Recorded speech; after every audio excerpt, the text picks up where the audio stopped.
Hey guys, welcome to the video today. In today's video, I'm going to show you how to adjust the arc and the radius of the Hunter MP Rotator spray nozzle. And I'll be using this tool here. This is the Hunter MP Rotator adjustment tool. But before we begin, I wanted to let you know a couple of different things. First, make sure that you're wearing the proper safety equipment and take all safety precautions. And second, I do have other videos about sprinkler systems, and I'll link a couple of them at the end of this video. And if you're interested and have time, please check those videos out.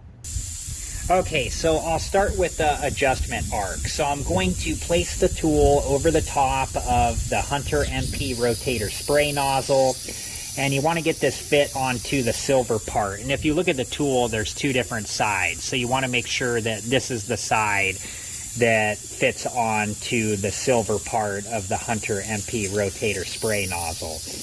And once you have it fit on there, you can turn the spray nozzle. If we go counterclockwise here, you see that the adjustment arc closes down. And then if we go clockwise, the adjustment arc will open up. And on this particular spray nozzle, you can adjust anywhere between 90 and 210 degrees, but that's going to be different on different spray nozzles. Okay, and then for the radius arc, we're going to use this part of the tool, and I'm just going to fit that onto the adjustment screw on top of the Hunter MP Rotator spray nozzle. And if we turn this clockwise, it will make the radius go down. And then if we turn this counterclockwise, it will make the radius go up.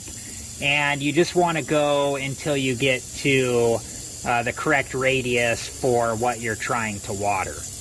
Alright guys, I hope this video was helpful, and thank you so much for watching. Please like, subscribe, and comment, and I hope to see you guys in the next video. Have a good one. Thank you guys for watching. Please like, subscribe, and comment, and if you have the time, check out these other great videos.